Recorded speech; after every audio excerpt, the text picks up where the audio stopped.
Network, and our YouTube channel, Michael Imhotep, IMHOTEP. And also right here on 910 AM Superstation, WFDF. Calling numbers 313-778-7600. 313-778-7600 is the call-in number if you have a question or comment. Okay. And follow us on our social media platforms. Turn on live notifications so you know when we go live.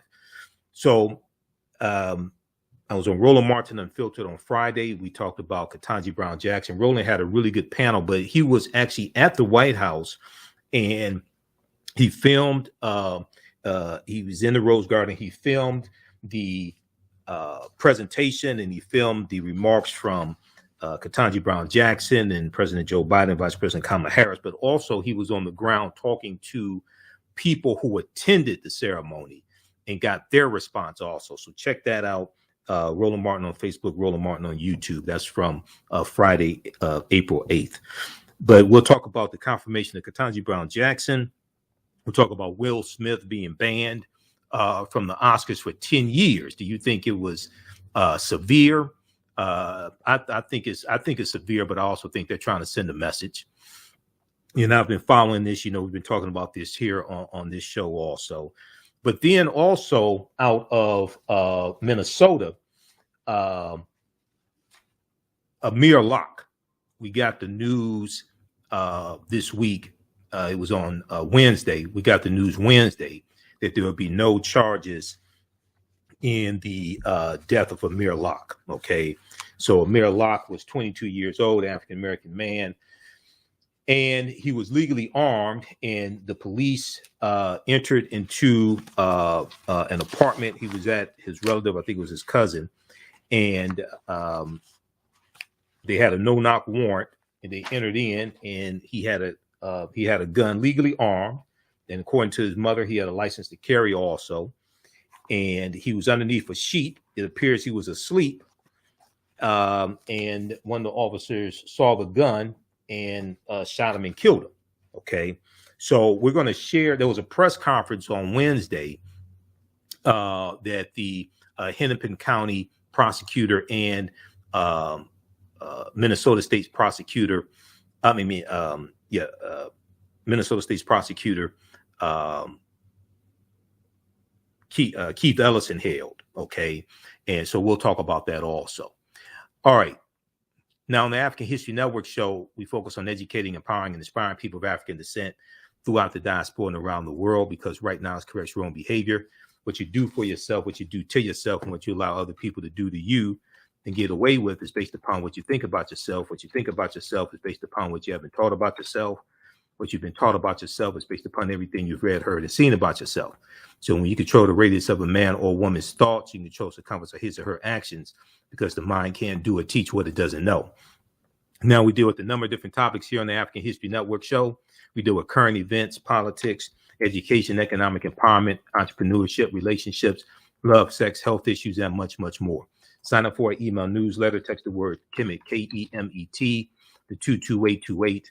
To sign up for our email newsletter, text the word Kemet, Kemet, to 22828. To sign up for our email newsletter. Also visit our website, AfricanHistoryNetwork.com, AfricanHistoryNetwork.com. You can sign up for our email newsletter there as well. Okay. And I'll also give you information about the online classes I teach on Saturdays and Sundays, and the One Africa Power and Unity Conference is coming to Detroit April 30th through May 1st at the Doubletree Hotel. Dr. Leonard Jeffries will be there. Professor James Small, Dr. Malefi Keti Asante, Dr. Rosalind, Jeffries, and others. Okay, so we're coming up on a break shortly. Calling numbers 313-778-7600 is the calling number. If you have a question or comment. Jalen, we're going to go to clip 1 here in just a second. Okay, I just sent that to you. We're going to clip 1. In just a minute here. So I want to look at this article here. Hollywood Reporter had a good piece on this, and then also Good Morning America. All right. Good Morning America. And to get more information on whether this was too severe or not, I reached out to my girl, Nikki Rich, who hosts the Nikki Rich Show. Nikki Rich interviews celebrities for a living. She's been on the red carpet. She has been to the Oscars. She's interviewed people at the Oscars. So I talked to her Friday, right before I did Roland Martin's show. And she said she thought the 10 years was severe also. She thought maybe 2 years would be more in line. Okay. She thought 10 years was severe. Okay. So you can check out Nikki Rich on YouTube and Facebook. All right. Let me pull up this article here from Good Morning America in just a second here. So Good Morning America had a piece. Academy bans Will Smith from attending Oscars for 10 years. Academy bans Will Smith for attending Oscars for 10 years. So this is from Friday, April 8th, 2022. And I want to pull this up here.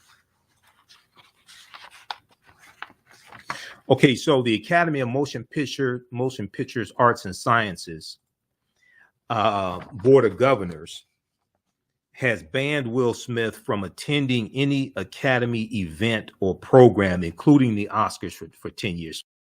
So it's not just the Oscars, it's any Academy event or program, including the Oscars, for 10 years. They're trying to send a clear message. Now, they could have taken his Oscar, and some people say, oh, they weren't going to do that. Well, it was really 50-50.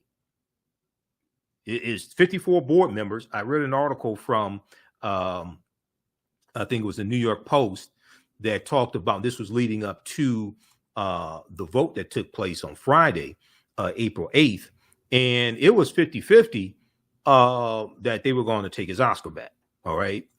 So now some people say, well, what about Roman Polanski? What about Harvey Weinstein? Things like this. Well, you know, it was 50-50. Okay. So it was close. The board, quote, the board has decided for a period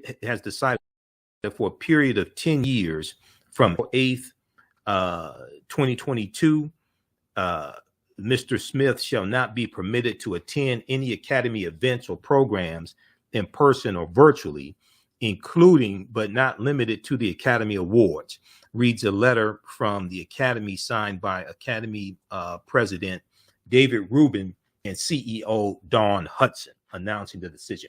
Now, the Hollywood Reporter has a good article on this also, okay? This disciplinary decision comes after the viral moment at the 2022 Oscars when Will Smith walked on stage and slapped Chris Rock after Chris Rock made a joke about Jada Pinkett Smith, Will Smith's wife.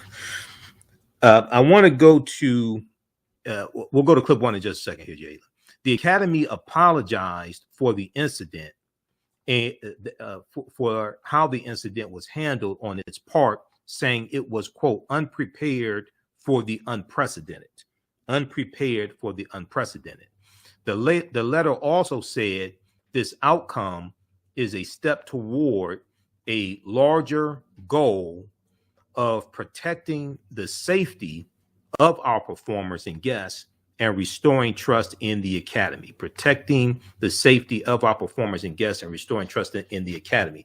The Academy concluded by saying it hoped this, quote, can begin a time of healing and restoration for all involved and impacted.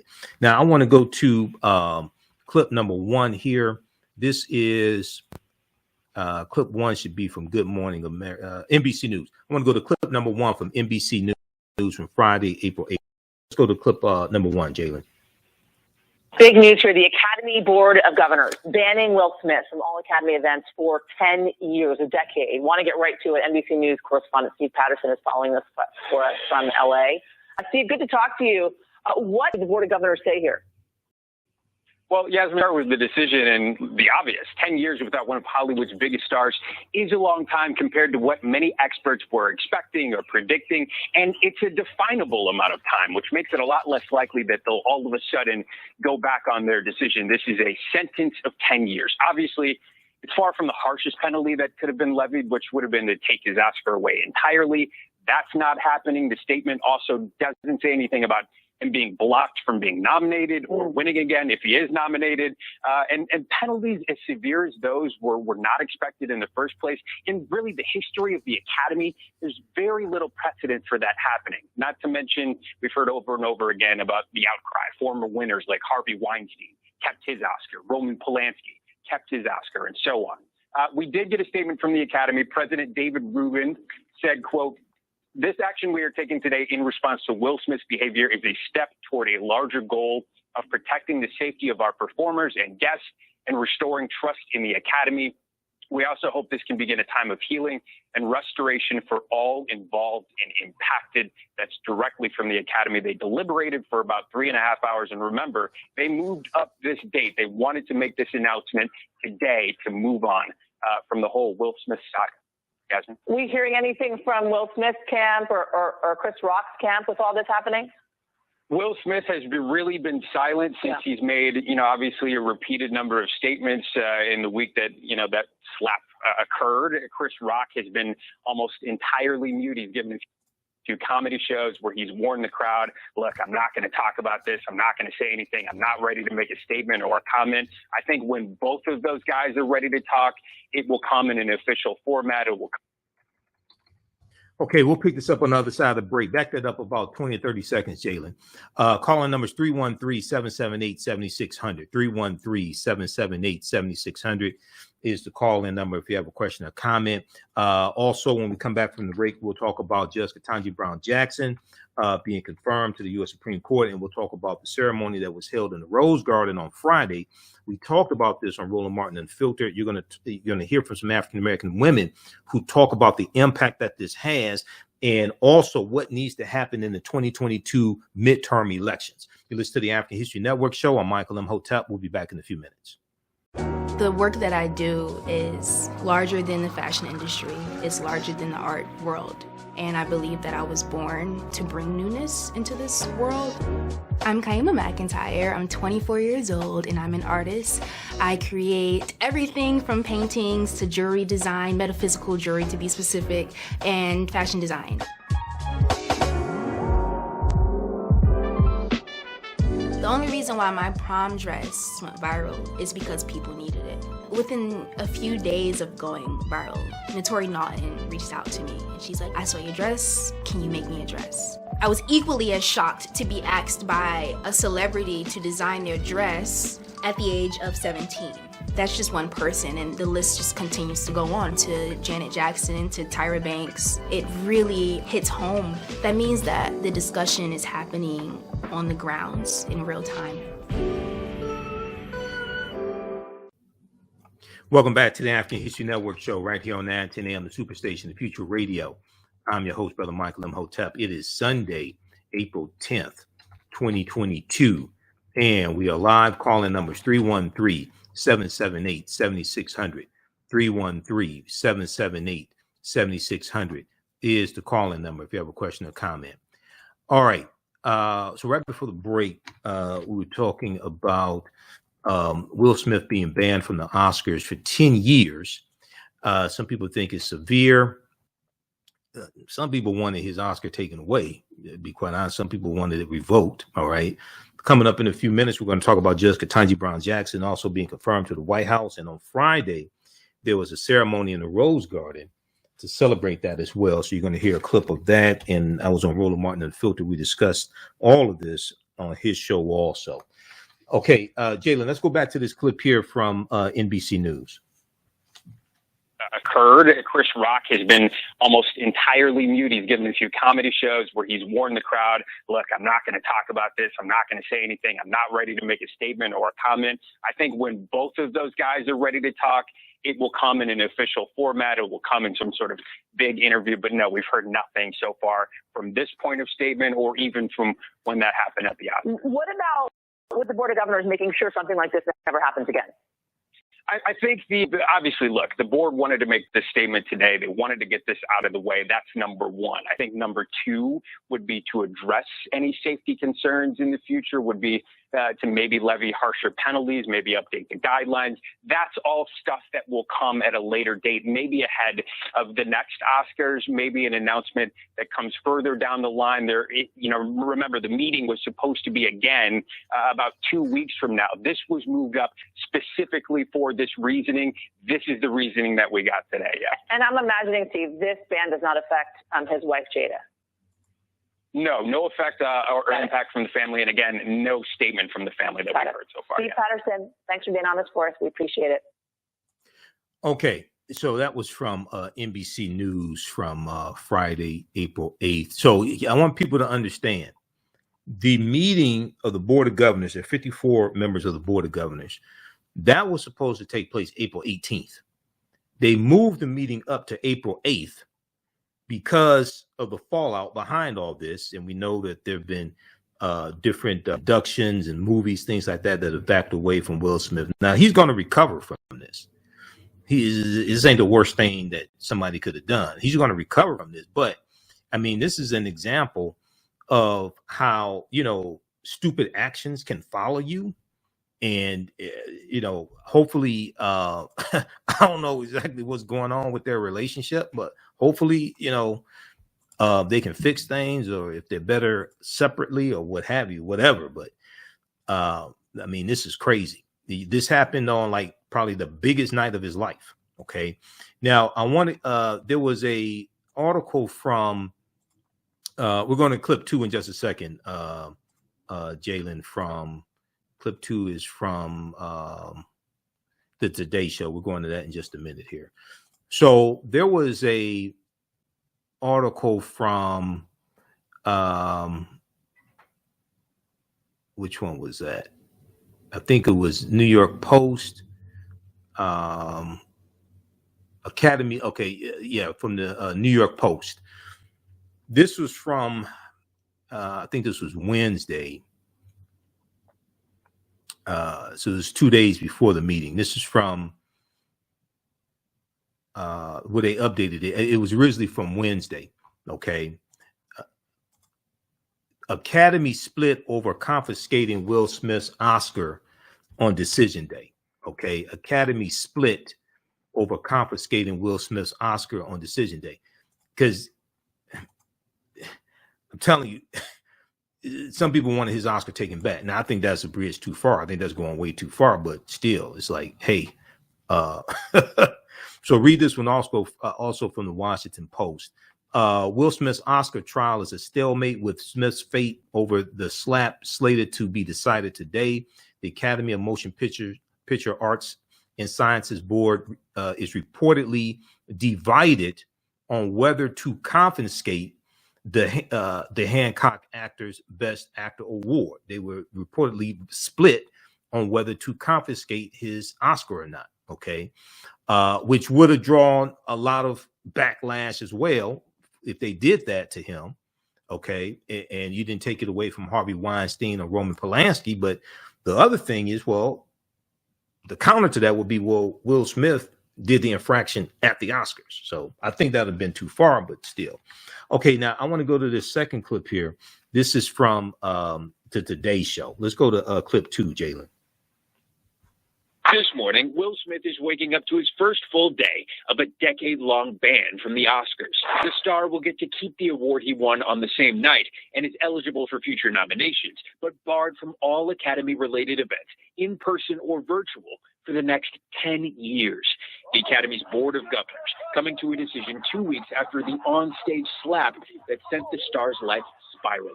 The Academy calling Smith's behavior unacceptable and harmful, but acknowledged their own criticisms, admitting they did not adequately address the situation in the room.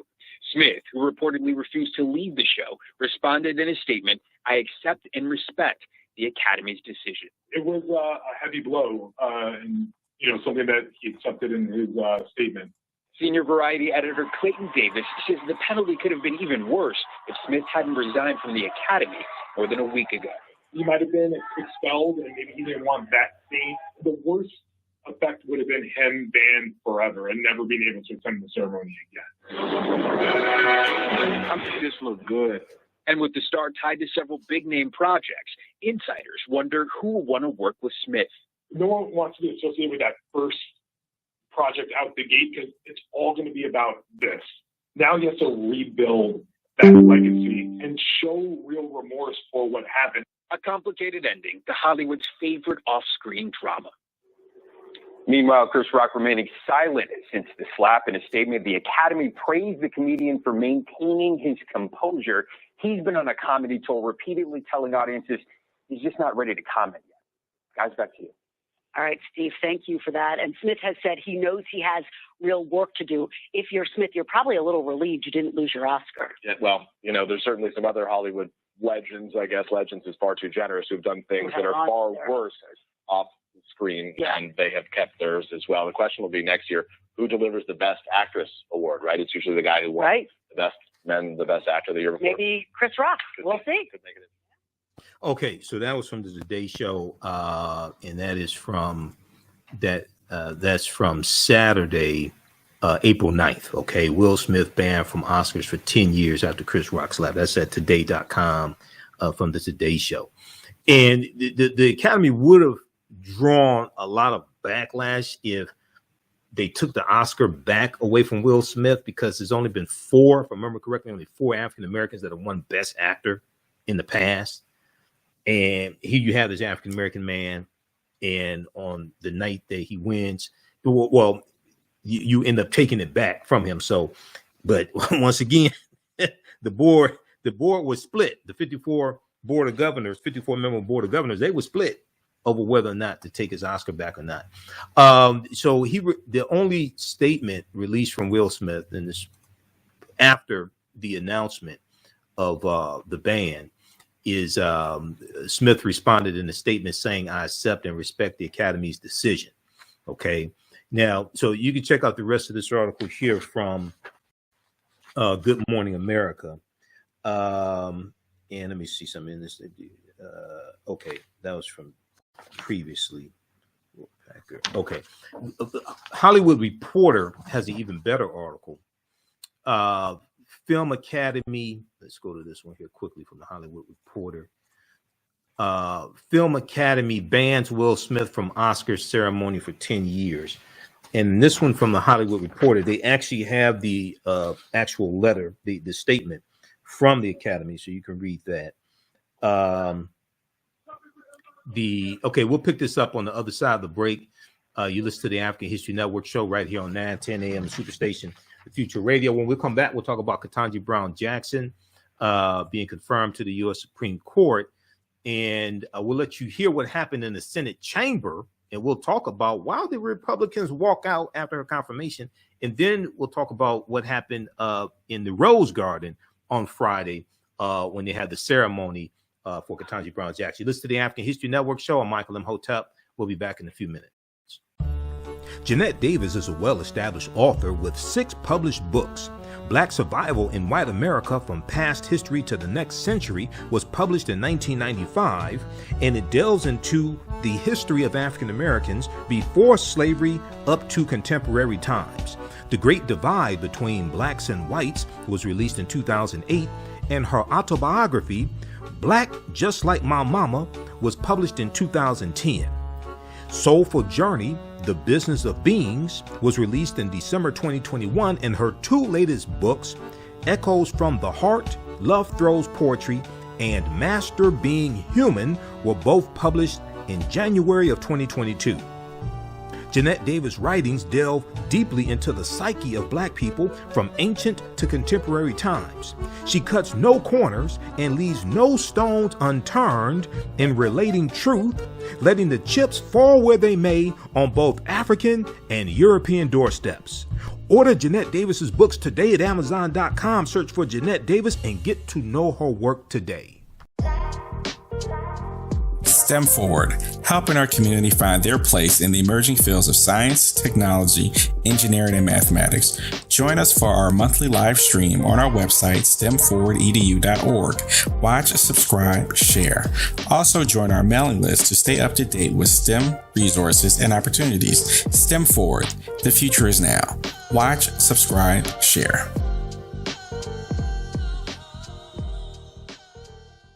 Welcome back to the African History Network show right here on 910 AM, the Superstation, the Future Radio. I'm your host, Brother Michael Imhotep. All right, calling number is 313-778-7600. 313-778-7600 is the call-in number if you have a question or comment. Okay, so very quickly here, we're going to clip 3, Jalen, just a second, from Roland Martin Unfiltered. Check out the article from the Hollywood Reporter as well. Film Academy. Let me see, what does it say here? Film Academy bans Will Smith from Oscars ceremony for 10 years. They have the official statement in here also from the Academy, but there's a section here. Okay. The Academy, and then right here, many members of the industry have expressed outrage over Smith's behavior, which he himself called shocking, painful, and inexcusable. Some even called for him to lose the Oscar statuette that he was awarded and or his eligibility for future Oscars. Okay. He could have been expelled from the Academy, which would have been even worse than being banned for 10 years. He could have been expelled. So this could have been a lot worse for him. And then let's see here. Okay. So then they have the official statement down here from President Rubin and Hudson of the Academy also. So you can check that out as well. Okay, I want to go to this clip here. This is from Roland Martin Unfiltered. This is from Friday, April 8th. And we talked about this for a few minutes on Roland's show. Here's what happened. Let's go to this clip, Jalen. The verdict is in for the Motion Picture Academy. They are banning Will Smith from attending any Academy events, including the Oscars, for 10 years. The Academy decided today that barring the blockbuster actor will be the consequence of him slapping Chris Rock during the Oscar ceremony last month. The Academy's Board of Governors also accepted the Smith's membership resignation. Smith also issued a statement where he said that he will accept the punishment from the Academy as a result of his actions. If I'm looking for that statement, this is so I'm looking for it. Of course, remember he issued an apology on March 28th, but again, he has said that he accepts their decision. Kelly, is 10 years too damn long, or is it justified? I don't even know how to answer that properly. Easy. Say yes or no. I mean, I don't have an opinion on whether it is, justified or not. Should he be banned? Sure. I mean, if that is the repercussion for slapping another celebrity on stage during Hollywood's biggest night, absolutely. But I also am conflicted with the fact that it seems a tad hypocritical given the history of racism with the Academy. So maybe because he made a huge spectacle and because the media dragged it on and on and on, maybe that's why they felt like they had to give him 10 years. But I can't help but go back to the fact that when Hattie McDaniel was nominated for an Oscar as the first Black woman to ever get an Oscar, she had to come through the back just to accept the award. It was just like a lot of hypocrisy there, as if this is like the first scandal that the Oscars have ever encountered, and that this is the only celebrity that has ever done something so egregious. I mean, in the grand scheme of things, this was not the most egregious thing that has happened at the Oscar Awards. So should he have slapped Chris Rock? No. Does he need to be punished? Yes. Whether 10 years is, justified, I mean, it depends on how you look at it. This is the statement here. I accept and respect the Academy's decision. Matt, do you believe this is fair and just? No, I don't think it's fair and just. I think it's way overboard, and I think it's for the Academy to look like they're actually doing something. We're talking about one of the biggest celebrities in the entire world. He wouldn't get 10 years for this slap if he were actually criminally prosecuted. Obviously, it'd be different in incarceration, but the point is they want to look like they're doing something. It doesn't actually matter. I think it's overkill, and I don't think it has any measurable effect on Will Smith or his career. Michael. Well, Roland, number one, I thought it was going to be something excessive when I saw the article from CNN on Wednesday saying that the Academy, the Board of Governors, were moving their meeting up from April 18th to April 8th. So I said, I think they're about to lower the boom on them. I think this is something excessive. I reached out to somebody I think knows more about this than me, my girl Nikki Rich, who interviews celebrities, and she said she thought it was excessive also. She's been to the Oscars, things like that. So I think they were trying to send a message as well that something like this would not be tolerated, but I think 10 years is excessive. I think so as well. I think 5 years certainly is more than enough, but I think 10 years is indeed excessive as well. You can pause right there. Okay. So we discussed that briefly on Friday as well. Okay. Now I want to get to this this next story here. Now but once again, this is an example of how actions have consequences. And, if you're in a toxic relationship or something like that, I'm not saying Will Smith is, but if you are, it could affect your behavior. And then we know that also, even though eventually in the long run, he's going to be all right, we do know that there are a number of different projects that he's involved in that are being put on hold right now to see how all this turns out. So we'll see what happens here. Now, I want to go to this next story here, and this is dealing with Judge Ketanji Brown Jackson. So we talked about this on our show. Let's see, was it Thursday? A Thursday show when the confirmation hearing, when the confirmation vote took place. Okay, when the confirmation vote took place. So the vote was 53-47. 3 Republicans did the right thing, only 3. 3 Republicans did the right thing and voted for Judge Ketanji Brown Jackson. And we talked about this on our Thursday show, but I know we're on 2 hours earlier on Sunday than we are on Thursday, so a lot of people don't hear the show during the week. If you look at this article here from NBC News, okay, we're going to clip 4 in just a second, Jalen. Biden marks historic confirmation of Ketanji Brown Jackson to Supreme Court. Biden marks historic confirmation of Ketanji Brown Jackson to Supreme Court. The Senate confirmed Jackson on Thursday to be the first Black woman to serve on the High Court, with 3 GOP senators joining all 50 Democratic caucus members. Those 3 senators that did the right thing: Senator Mitt Romney of Utah, Senator Lisa Murkowski of Alaska, and Senator Susan Collins of Maine. Now, you may be asking, well, what about Senator Tim Scott of South Carolina? He's Black. Wouldn't he vote for the sister? No, he didn't. We got an interesting article on that also. President Joe Biden hosted Judge Ketanji Brown Jackson at the White House on Friday to celebrate her historic confirmation by the Senate. To cheers and applause, Biden stood with Vice President Kamala Harris and Jackson at the event on the South Lawn. Okay, we're going to look back and see this as a moment of real change in American history, Biden said, adding he had thought about the importance of nominating a Black woman to the Supreme Court for a long, long time, he said. During the confirmation process, we all saw the kind of justice she'll be: fair and impartial, thoughtful, careful, precise, a brilliant legal mind with a deep knowledge of the law and a judicial temperament. Okay, let's go to clip number 4, Jalen. I think this is from NBC News. Tonight, celebrating history on the High Court, Judge Ketanji Brown Jackson, and a moment centuries in the making. It has taken 232 years and 115 prior appointments for a Black woman to be selected to serve on the Supreme Court of the United States. But we've made it. An achievement heralded by the first Black and South Asian woman vice president. You will inspire generations of leaders.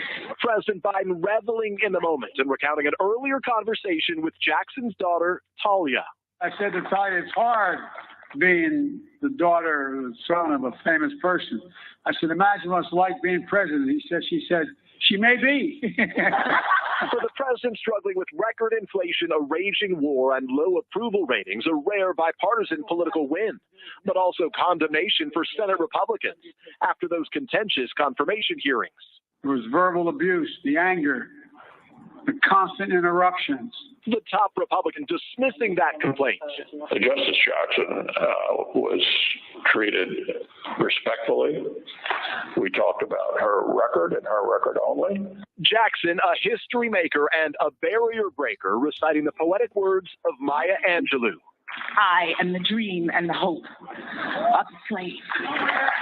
And casting this as a moment in which all Americans can take great pride. We have come a long way toward perfecting our union. In my family, it took just one generation to go from segregation to the Supreme Court of the United States. Peter joining me now. And Peter, she'll be there for the fall term when justices are set to hear some pretty critical cases. Yeah, that's right, Lester. Once sworn in, Justice Jackson will not change the ideological balance of the conservative court, but she will be weighing in on several key cases that address affirmative action, voting rights, and religious freedom. Okay, we're going to pick it up there on the other side of the break. I'm going to let you hear what happened on Roland Martin Unfiltered. We talked about this on Friday as well. And then also we're going to talk about Amir Locke. The officer who shot Amir Locke is not going to be charged in his killing in Minnesota. We'll discuss that as well. You listen to the African History Network show. I'm Michael Imhotep. We'll be back in a few minutes. Abundant Capital Group is a real estate investment company with over 20 years of experience in real estate. They specialize in two areas of real estate. One, they solve real estate problems with creative financing solutions that give the seller the most money for their property. And two, they show individuals how to get a higher rate of return on their investment capital with real estate note investing. If you are looking to sell or need to sell your property, here is what they provide. Market value offer, even if you have little or no equity. They typically pay all closing costs, which can be thousands of dollars. They close on a date of the seller's choosing, and the seller does not have to be out of the house at the time of closing. They take the property in an as-is condition, and the seller is not required to make any repairs. Give them a call or email them today for a free consultation and see how they can help you with your real estate needs. Call them at 973-475-8488. That's 973-475-8488. Visit their website, abundantcapitalgroup.com. That's abundantcapitalgroup.com. And email them at acg@abundantcapitalgroup.com. Follow them on Instagram and Facebook at Abundant Capital Group. What does self-care mean to you? To us, it's an opportunity to reconnect with nature. A chance to create something remarkable. At Sage and Elm Apothecary, our handcrafted skincare and household products immerse you in Earth's sweetest nectar, connecting you to nature in a way you never imagined. See for yourself and visit us at sageandelmapothecary.com. Welcome back to the African History Network show right here on 910 AM, the Superstation, the Future Radio. Okay, right before the break, we were talking about Judge Ketanji Brown Jackson being confirmed. That happened on Thursday.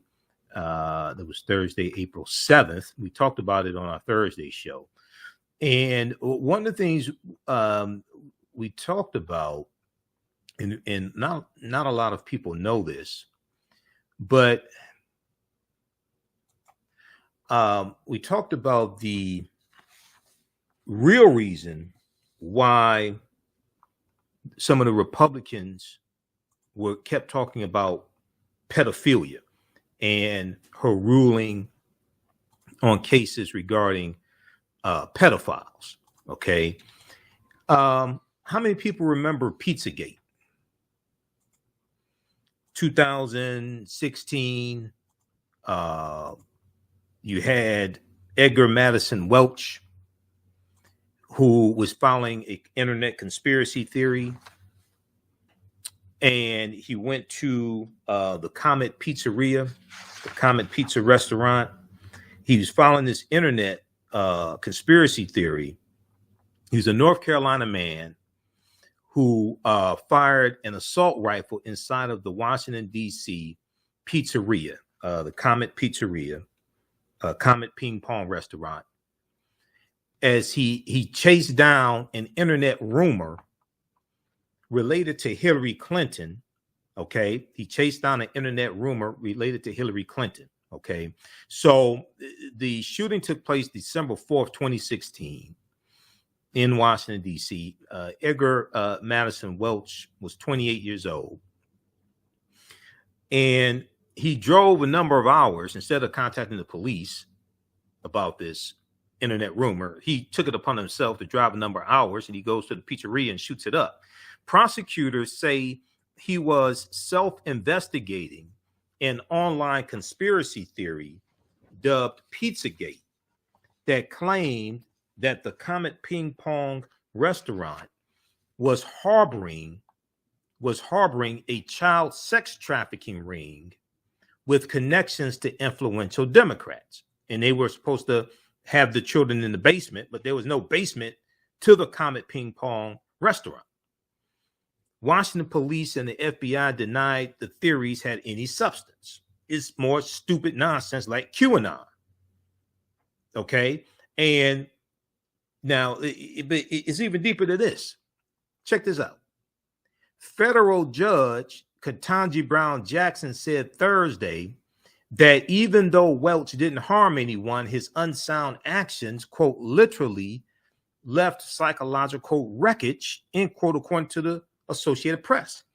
Ketanji Brown Jackson was the federal judge who sentenced this idiot to 4 years in prison. She was the judge that presided over the Pizzagate shooting case. Okay, she was that judge. So some of the Republicans already had it in for her, and they are tapping into the QAnon faction of the Republican Party. This is why they kept talking about these child pornography cases, things like this. But basically, her sentencing fell in line largely with sentencing guidelines. They were just making this stuff up and this is going to be a talking point for the 2022 midterm elections. Read the rest of this article here. Now, I want to go let's see. Let's go. I want to go to this next clip here. And this is from Roland Martin Unfiltered. This is from Friday. And Roland is speaking with a couple of his panel specifically for Ketanji Brown Jackson and the ceremony that they had at the White House. Let's go to clip 4, Jalen. Clip 5. Turn out. Glenda, one of the things that I have consistently tried to convey to the audience on this show is that, yes, we can be mad, we can be frustrated, we can say we haven't gotten what we wanted, but the reality is this: sitting out is not an option. What we have to understand is that somebody is going to win. And then when President Joe Biden said today that he has appointed more black women to the appeals court than all previous presidents combined. But people have to understand, these judges, their lifetime, they can choose to stay life. We had Judge Vanessa Gilmore on the show yesterday. She just retired in January, but she spent 28 years on the federal bench. Ruth Bader Ginsburg passed away on the bench. And so we talk, people say, well, man, I don't really see how it matters. Guess what? The president can only be there a maximum number of 8 years. These judges can be there 20, 30, 40, 50 or more so years. Yeah. President Biden is living his values of diversity and inclusion. And he started that on the campaign trail when he committed to nominating a black woman to the Supreme Court. He then committed that he was going to have a woman as a running mate for vice president, and he chose a Black woman to be his running mate. His cabinet is one of the most diverse cabinets. On that front row, you had Secretary of HUD Marcia Fudge sitting on the front row of that press conference today. His White House staff is filled of diversity, and particularly Black women, all the way up to senior level staff members. And his administration looks like America. That's progress. We are living in some of the most politically divisive times. And so there's work to be done, as Cliff said.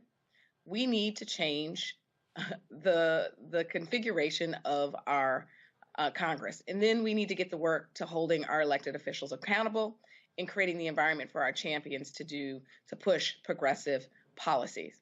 So what do we need to do? We need to elect, as much as we celebrate today, we've never elected a Black woman governor. Although Kamala Harris ascended to the front of the chamber as the president of the presiding over the U.S. Senate, there was 0 Black women sitting in the Senate to cast their votes. And so this year in 2020 in November, we have an opportunity to elect governors with an S, Black women senators with an S. We have the most number of Black women running for office up and down the ballot. And when you have diverse decision-making tables, they make better decisions. And certainly, I believe that Justice Brown Jackson is going to show that when you have diverse benches, like the Supreme Court, those benches make better legal decisions.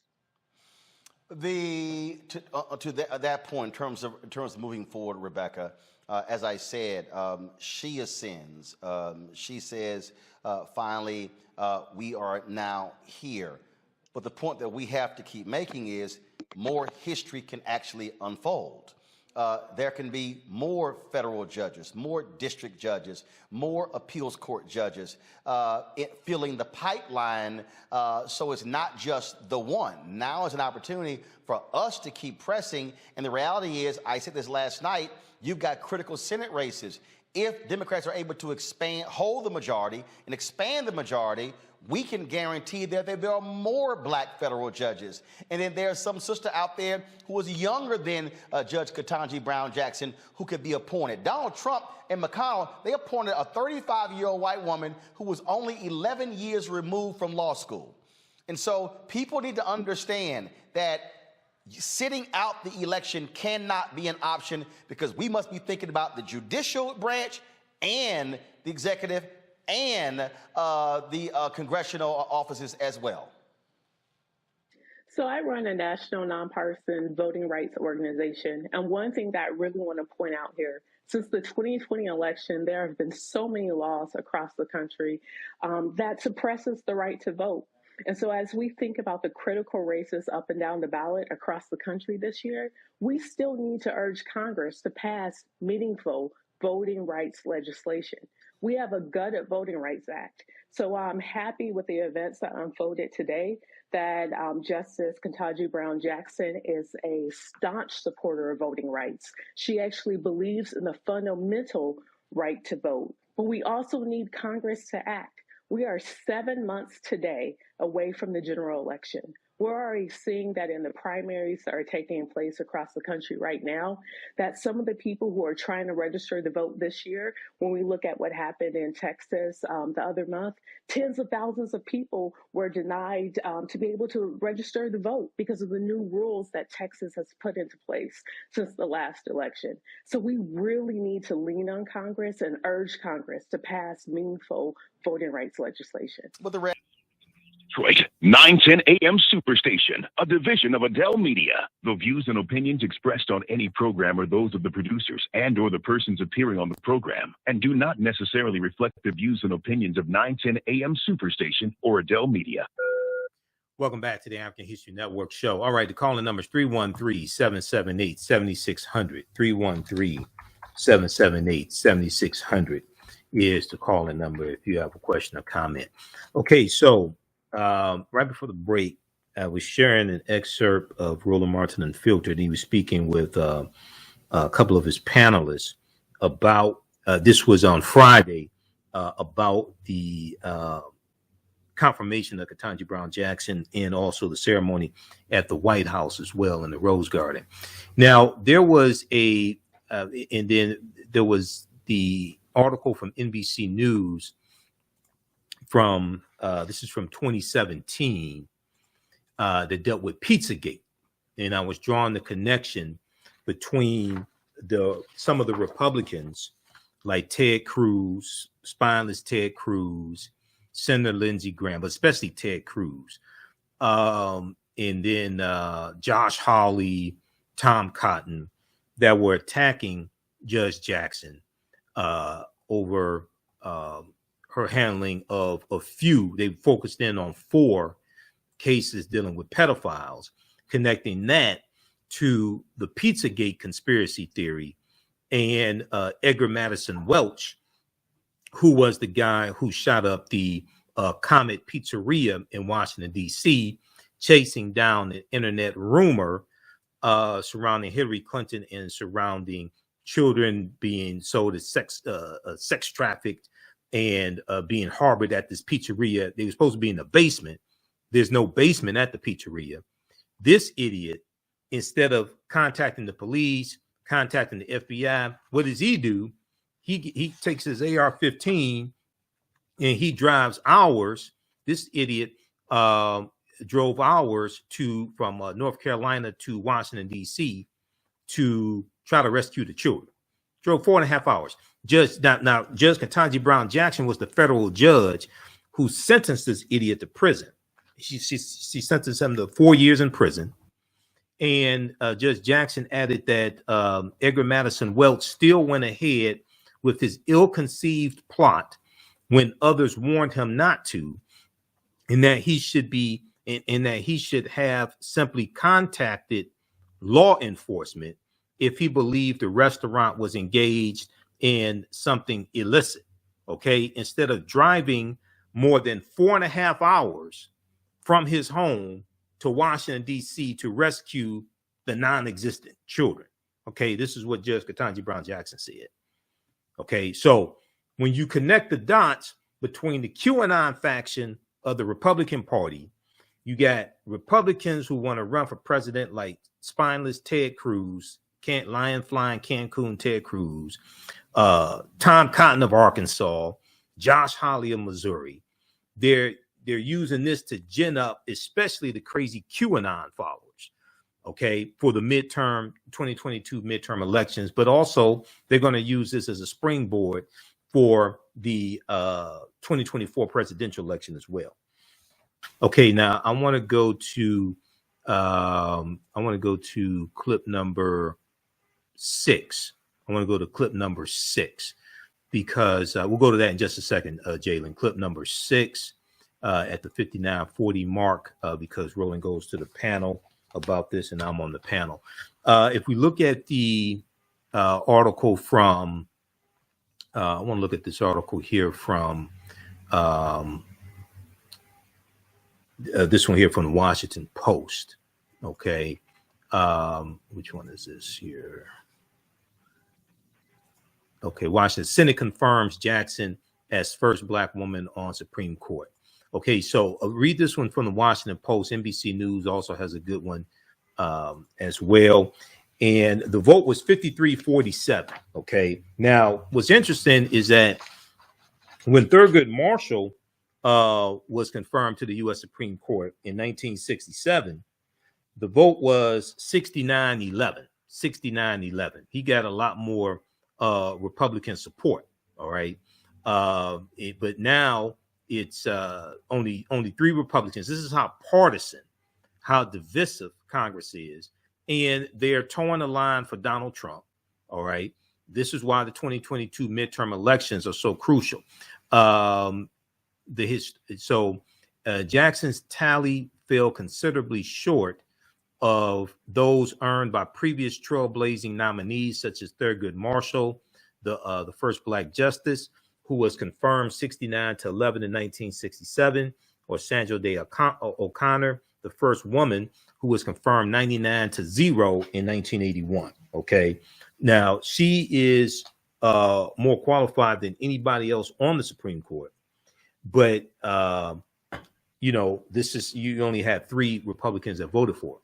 So there was an interesting article from, what was that from? It was dealing with Senator Tim Scott, independent.co.uk, and this article, Black Senator calls Joy Reid vile, V-I-L-E, vile, after she slams him for voting against Ketanji Brown Jackson. So you had 3 white Republicans that voted for her, but Senator Tim Scott couldn't find it in, he couldn't bring himself to vote for her, which is, I mean, you would think the 3 white Republicans would give Tim Scott like some type of cover, or, well, I think what it was, I think Senator Mitch McConnell didn't give him permission to vote. I think that's what it was. If we look at this one here quickly from the Independent, let's go to this. Then we'll go to the other clip, Jalen. Black senator calls Joy Reid vile after she slams him for voting against Ketanji Jackson. The senator calls Miss Reid's critique offensive and ridiculous. Now, first of all, she's married, so it should be MRS instead of MS. Whoever wrote this for the Independent, do a little research. Joanne Reid is married. The Republican U.S. Senator Tim Scott lashed out. Let's close this ad here. Republican Senator Tim Scott lashed out at MSNBC host Joanne Reid after she claimed he only voted against Supreme Court nominee Ketanji Brown Jackson's confirmation due to influence from white lawmakers. All accuracy. Okay, can I close this out? Okay, they want me to subscribe to something else here. Hold on, I'll try it later. Okay. All accuracy here, not surprised by anything Senator Tim Scott does. He let Lindsey Graham of South Carolina and the sheriffs dog walk him and destroy police reform after pretending to work on it. And now he'll go along with Senator Lindsey Graham's barking dog racism against Judge Jackson because he's Tim Scott. Joanne Reid said of Senator Tim Scott on Tuesday. And we remember Tim Scott went out there and lied about the George Floyd Justice and Policing Act and said it defunded the police when it didn't. It did not. The International Association of Police Chiefs and the Fraternal Order of Police came out. They put out a joint statement that said that the George Floyd Justice and Policing Act did not defund the police. And they agreed with they agreed with the measures in it. They supported the bill. And they actually talked about how it spent more money on policing, which it does. People that think the bill defunds the police, that means you haven't read the bill. The bill actually spends millions more on policing, but it does it in a responsible way. That's not me saying that. That's what Senator Cory Booker said, who helped write the bill. The bill spends millions more. It doesn't defund the police. The George Floyd Justice and Policing Act actually funds the police. We'll talk about this on the other side of the break. You listen to the African History Network show. I'm Michael Imhotep. We'll be back in a few minutes.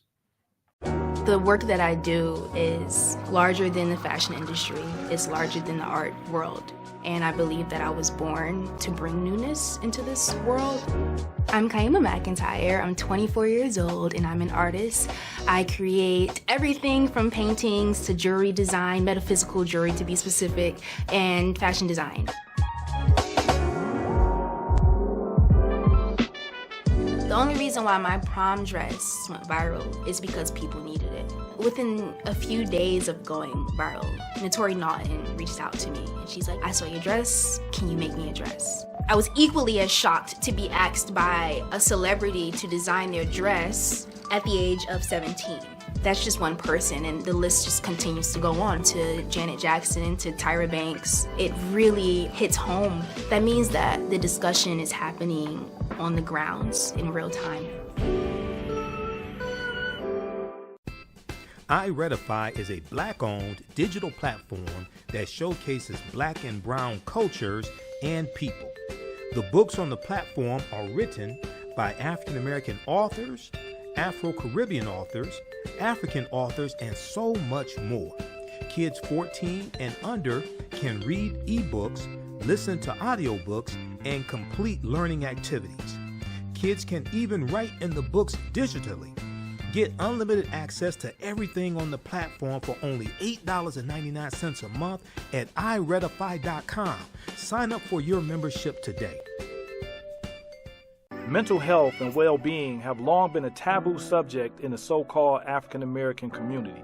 So I enlisted the help of mental health experts, thought leaders, and activists to help kill the ghost of Willie Lynch and heal from post-traumatic slave syndrome. We experience trauma a lot of times on a subconscious level. So sometimes something happens to us and we know that it's traumatizing, but we don't really recognize the extent of the trauma. Welcome back to the African History Network show right here on 910 AM Superstation, the Future Radio. I'm your host, Brother Michael Imhotep. All right. I want to go back to the article I was looking at, and then we're going to go to clip number 6 here in just a second here, Jalen. Clip number 6 from Roland Martin Unfiltered, because he goes to his panel. If we look at it, so this piece here from The Independent deals with remarks from Senator Tim Scott, the only black senator in the Senate, and he did not vote for Judge Ketanji Brown Jackson, who's more qualified than anybody else on the Senate. I mean, anyone else on the Supreme Court. And 3 white Republicans voted for her. But Senator Tim Scott, who is rumored wants to run for president in 2024. I hope he does, because he's going to be made a fool of. And he's up for re-election also in 2024 also. He called, in response to Joanne Reed's comments, he called her vile after she slammed him for voting against Judge Ketanji Brown Jackson. Now, the article goes on to say, Lindsay said it himself, it's fine to be black and have ambitions to rise in Lindsay, South Carolina, as long as you are conservative enough.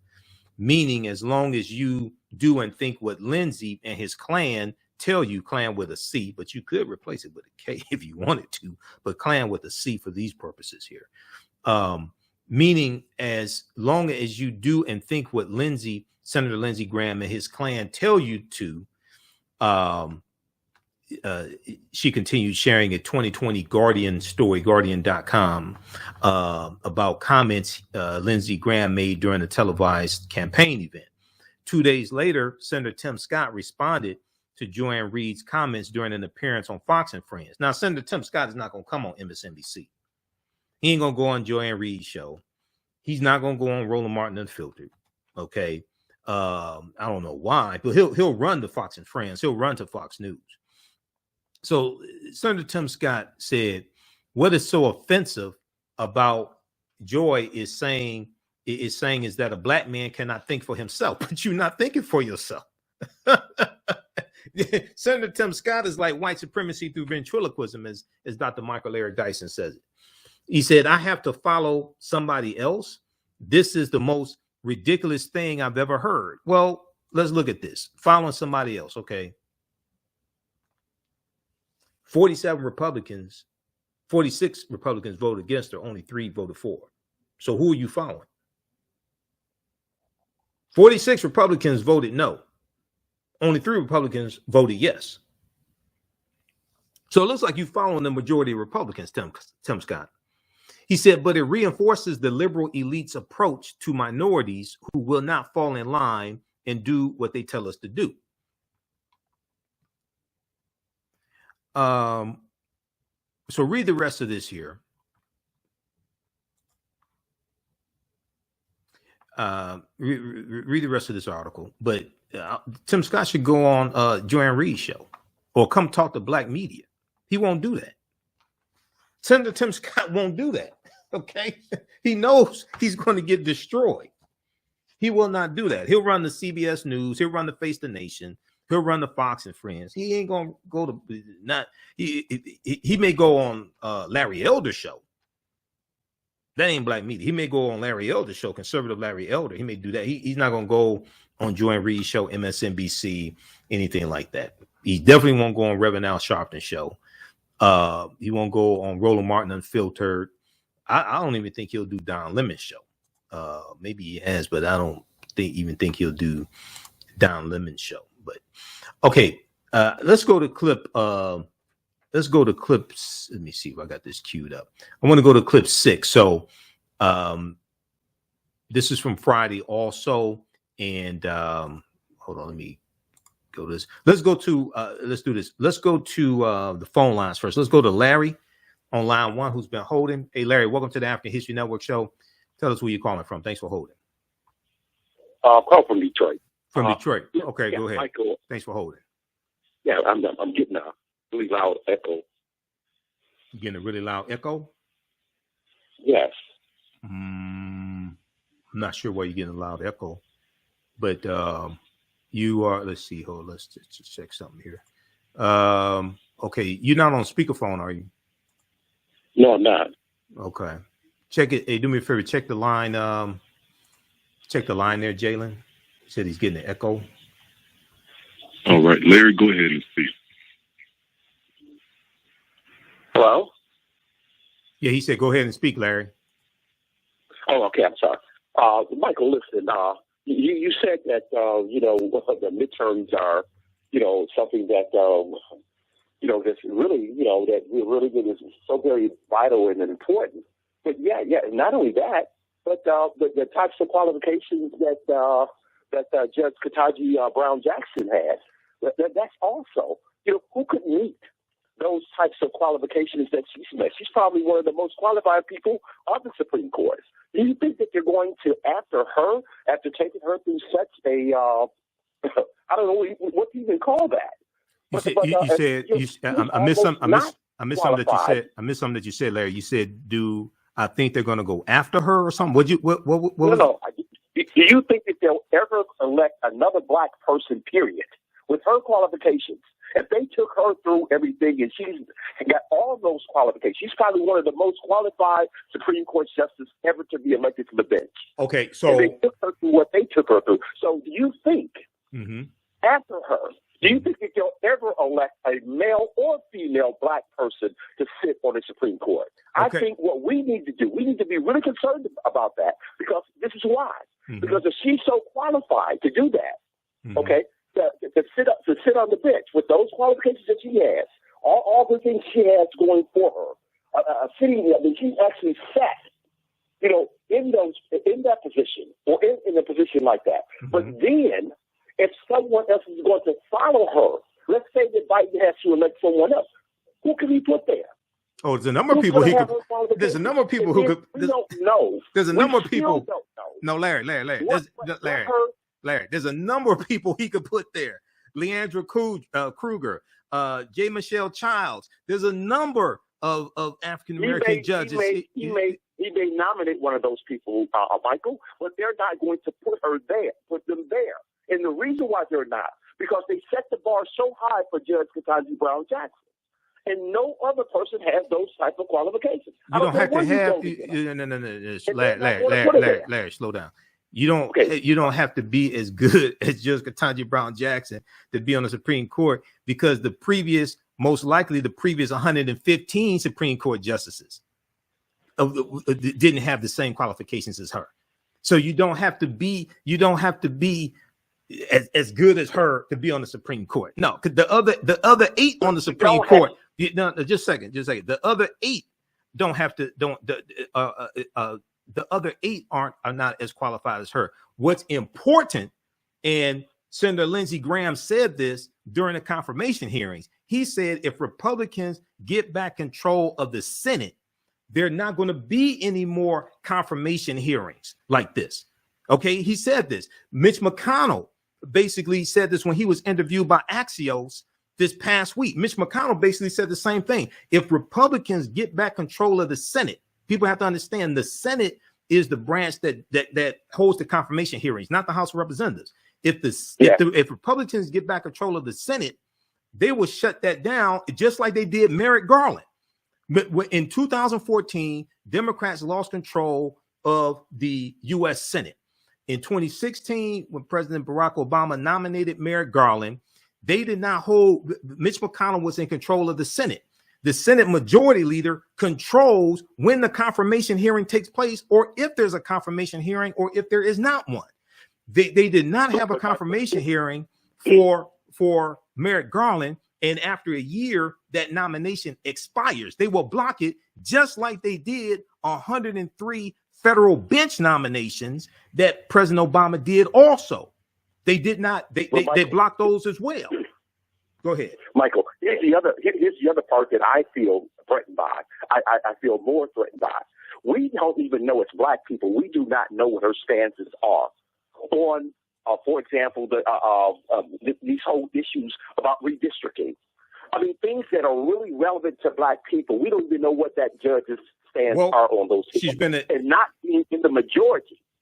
And we are going to have to find out after these things are actually presented to the court, that they happen to get there to be heard. We don't know what her positions are or what her stance are on issues that are critical to Black people. Okay, so Larry, okay, thanks for calling. So she's been a champion on voting rights, civil rights, and she's going to be much better than Clarence Thomas. I tell you that right there. Okay, so we're coming up here on the break. You listen to the African History Network show right here on 910 AM Superstation, The Future Radio. I'm your host, Brother Michael Imhotep. We'll be back in a few minutes. STEM Forward, helping our community find their place in the emerging fields of science, technology, engineering, and mathematics. Join us for our monthly live stream on our website, stemforwardedu.org. Watch, subscribe, share. Also join our mailing list to stay up to date with STEM resources and opportunities. STEM Forward, the future is now. Watch, subscribe, share.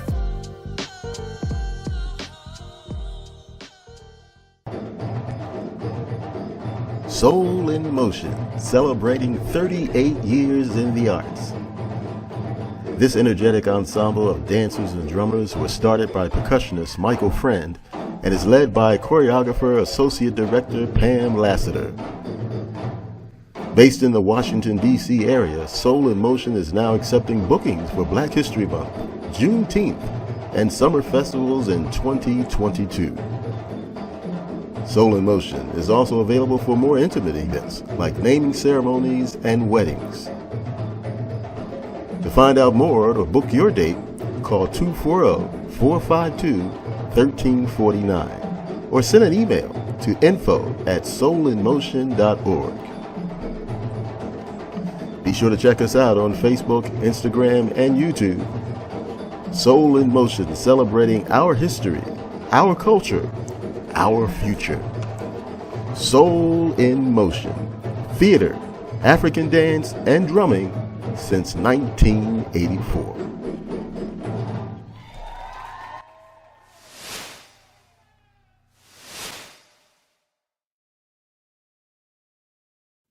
Welcome back to the African History Network show right here on 910 AM, the Superstation, The Future Radio.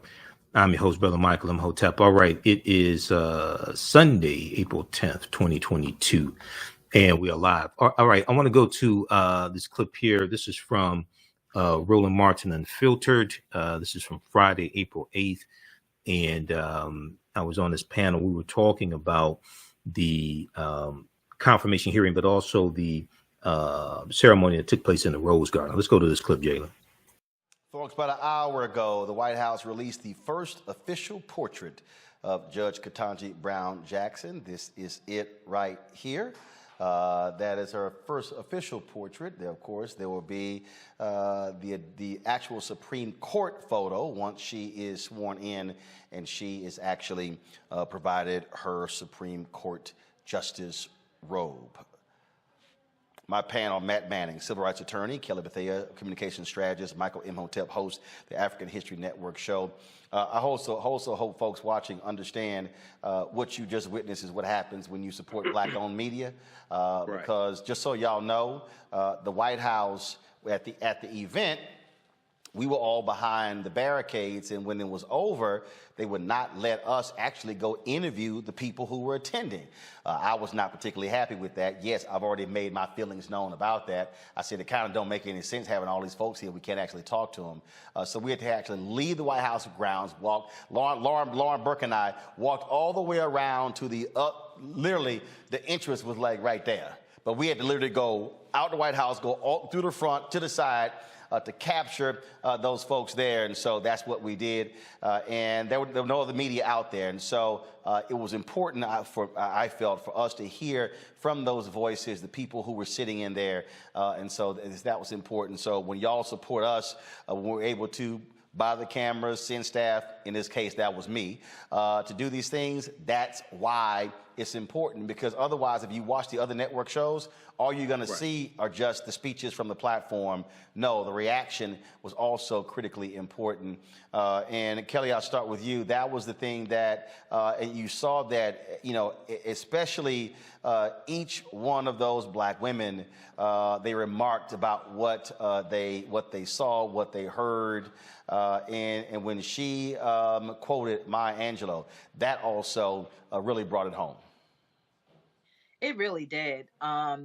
I've been kind of sort of emotional most of this afternoon, primarily because of this speech, and just seeing what Justice, soon to be Justice Brown Jackson, has gone through. It just was a reflection of what I've seen so many other black women go through, trying to get to where they are in their respective careers and their respective positions. The vitriol, the ridicule, the belittling, the diminishing of accomplishments on the side of the bigots, and then on the side that is right, the side of the black woman trying to get to where she is, the grace that she had to exhibit, the poise she had to exhibit, the joy she had to exhibit in order to be presentable and be deemed worthy, even though she already is. The level of excellence was just above and beyond in those confirmation hearings. And while she was already worthy, it was evident during these confirmation hearings that she was the one who was supposed to be on this bench.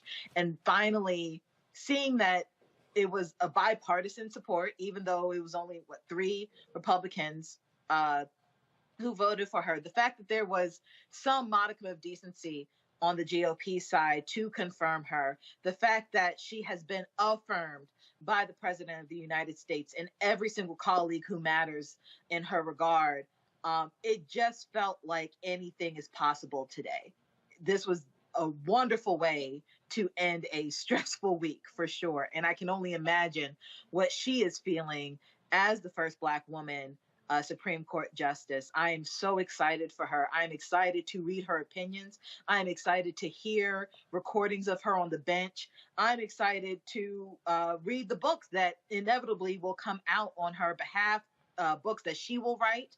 I'm excited for the law clerks that are going to be learning under her, who will be under her tutelage, who will be out there in the world after their clerkships with her to even make better law, to interpret the law better, to do whatever they want to do in their respective careers, all because this one woman was brave enough to stand up to basically just white supremacy and bigotry. And not only did she stand up to it, she succeeded and stepped over it. And it is just an overwhelming feeling to know that it is possible and that she's going to continue this work.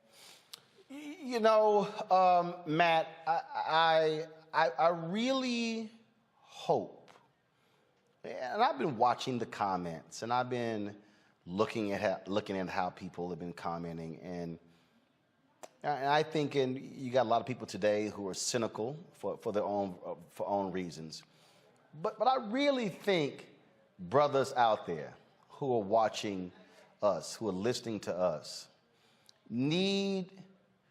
someone needs to chill the hell out. To understand that this has always been a paternalistic country. Now we talk about white supremacy. We also have to understand it is paternalistic. Because when you go back to those Reconstruction amendments, folks say black folks got the right to vote. No, black men got the right to vote. Women still did not have the right to vote.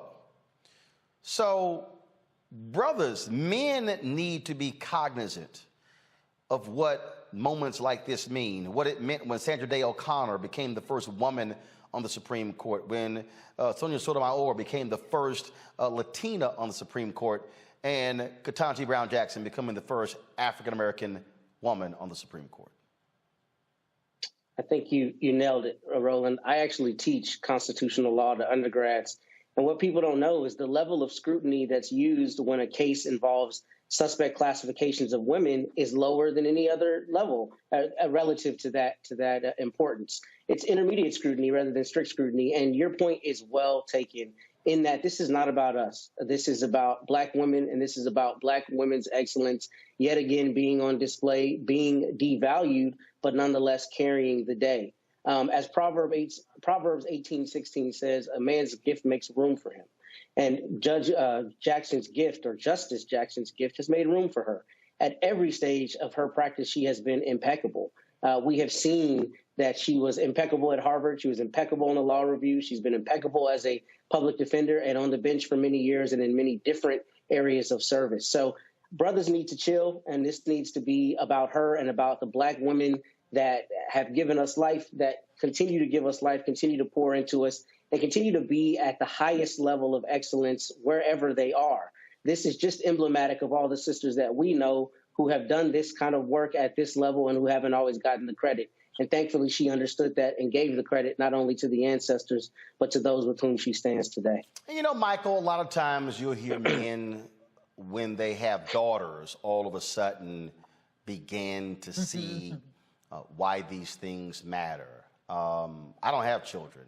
I don't need to have children to know what this means. I don't need to say, oh, I have a daughter, so now I see what it means to have a woman, a black woman, ascend to the highest court in the land. And that has to be stated. That has to be said. I remember when Loretta Lynch was being, her confirmation hearing as the first black female attorney general was being held up. And I saw black women going to the U.S. Capitol, marching and protesting. And I kept saying, where in the hell are the brothers? Where are the black male civil rights leaders? They were holding news conferences, but they were not leading black men to Capitol Hill demanding for her to be confirmed. And so I put the call out to Reverend Jamal Bryant, to Jeff Johnson, and we organized 200 Brothers for Loretta Lynch because I felt people needed to see black men standing up for a black woman trying to become attorney general. And that's sort of how I see this as well. Yeah, you know, Roland, that's, I think, an extremely important point. And for us to really understand history also, you talked about the 15th Amendment, February 3rd, 1870. It's only for African-American men. It wasn't until the 19th Amendment, 1920, that women got the right to vote, but that was largely white women, because in those former Confederate states where they still had Jim Crow laws and poll taxes and things like this, African-American women couldn't vote either. Okay, so and then when you look at the civil rights movement, and you know this, Roland, you've talked about this as well. You talked about Ella Baker, who left the SCLC that she helped co-found in 1957 with Dr. King, because she was passed over for a permanent leadership position, because Dr. King and others didn't think that women should have leadership positions in the movement. So when we look at the civil rights movement, one of the things that does not get talked about is that the sexism in the civil rights movement. Okay, the civil rights movement was largely led by male Protestant reverends, ministers, things like this. So there was sexism, even though we love Dr. King and others and Ralph Abernathy, things like this. There was sexism there. So we're still dealing with a lot of that today. So, you know, this is monumental, but we have to connect this to the vote. Everything is connected to the vote. Politics is the legal distribution of scarce wealth, power, and resources, and the writing of laws, statutes, ordinances, amendments, and treaties, their adoption, interpretation, and enforcement. Here, and all you have to do is look at the Republicans who walked out of the Senate chambers yesterday after she was confirmed. The only one that was left behind was Mitt Romney, who voted for her, and he was clapping. You see all these white men walking out in disgust. Okay, because that was not supposed to happen. And then you look at the comments from Senator Mitch McConnell when he was interviewed by Axios, and he's telling you, look, if Republicans take back control of the Senate, they're going to block any more Supreme Court nominations, but also federal bench nominations as well. So we can celebrate today, but this is a war. And this white nationalist party, they're playing for keeps. We don't understand history. Indeed. All right, folks, got to go to a break. All right, pause it right there, man. Pause it right there. Hey, pause it right there. All right, hey, Jalen, man, I like that Imhotep guy. We need to get him on the show next Sunday. All right, when we come back from the break, I want to go to clip 7 when we come back from the break. So I want you all to hear the final vote in the Senate that took place. That was 53-47, and then I want to go to this clip because the dean. From the sister from Howard University's law school is going to talk about the significance of this confirmation as well. You listen to the African History Network show. I'm Michael Imhotep. We'll be back in a few minutes. Welcome back to the African History Network show right here on 910 AM Superstation, the Future Radio. Okay. I just sent you this clip here on Amir Locke, Jalen. So cue that up, please. Also, I'm going to try to squeeze that in. Okay, the previous segment that I just played, my two co-panelists, Kelly Bethia and Matt Manning, they are both attorneys. So they understand the significance about Judge Jackson's confirmation more than the average person. All right. So I want you to understand that. And Matt Manning teaches constitutional law as well. Okay. So let's see. I want to go to this clip here, Jalen. I think this is clip 7.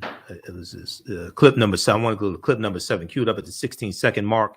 U.S. Senate confirms Judge Ketanji Brown Jackson for the U.S. Supreme Court.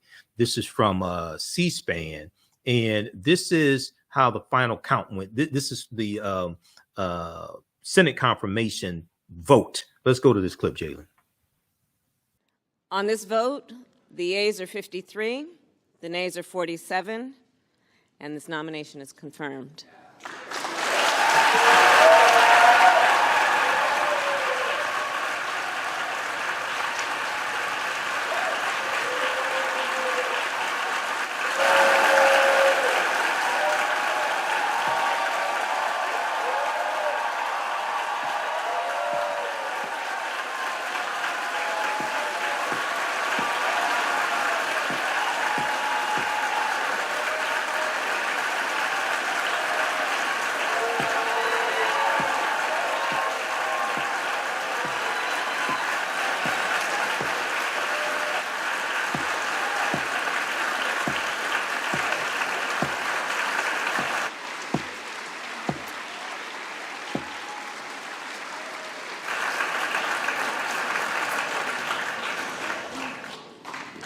Under the previous order, the motion to reconsider is considered made and laid upon the table, and the President will immediately be notified of the Senate's action. Madam President, very happily, I note the absence of a quorum.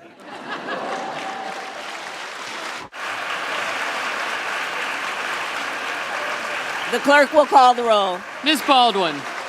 Okay, so what happened was you could see on the screen, you could see Senator Mitt Romney standing by himself clapping. You saw little Ted Cruz walk behind him and walk in the other direction. You saw a bunch of old white Republicans walking out after the final vote was read, okay, because they are disgusted. All right, so I like to see things like that. All right, I want to go to this next clip here. So we're going to the clip from Deadline White House. Jalen, the confirmation of Judge Ketanji Jackson opens an eruption of possibility. You're going to hear from the Dean and Professor of Howard University's Law School, Daniel Holly Walker, who is going to talk about the significance of this. Once again, she has a law degree. She's an attorney. She understands the significance of this more so than the average person. Let's go to this clip, Jalen. The yeas are 53, the nays are 47, and this nomination is confirmed.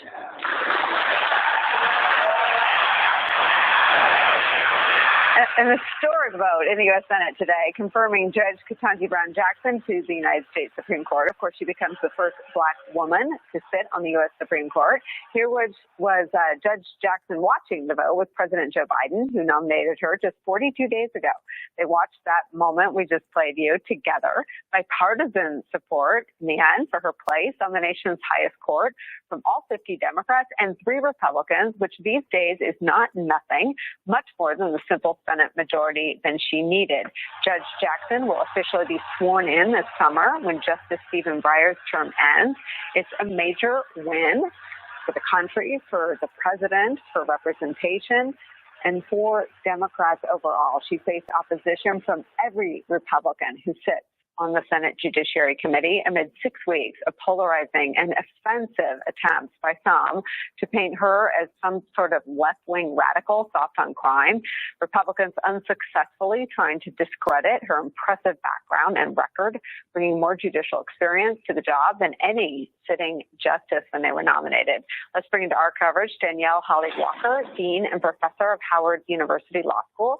Here with us at the table, it's so nice to say that, Eddie Glaude, Chair of the Department of African American Studies at Princeton University, also an MSNBC political analyst. And Joe Lockhart is here. He's former White House press secretary for President Bill Clinton. It's a pleasure to have you both. But let me start with you, Danielle, your reaction to today's confirmation. It was just a really exciting moment. I was in our moot courtroom in a packed moot courtroom with my students. 70% of my students are Black women.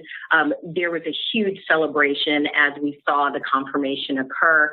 I think this is an important moment for all Americans to see that the doors of opportunity are open at every level of the legal profession, and to have such an outstanding, brilliant jurist like Judge Jackson be the first Black woman on the Supreme Court, and also her background as a public defender. I think there is so much to celebrate on this historic day.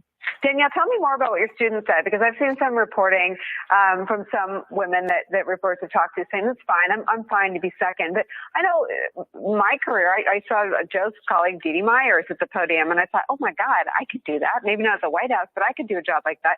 It's a huge thing. Tell me more what you heard from your students. I mean, it's a really big deal because we have to remember that only 70 Black women in the history of the United States have ever served in the federal judiciary. So this isn't just about one Supreme Court seat.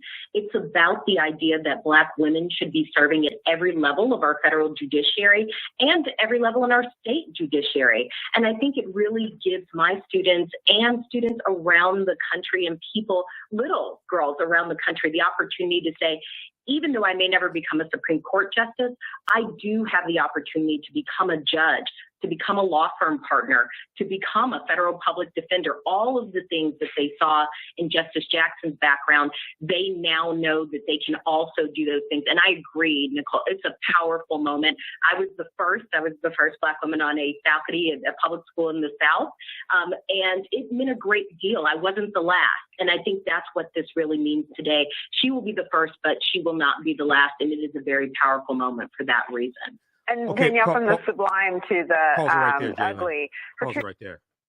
Okay, you can check that out. Just pause it right. Pause the clip right there.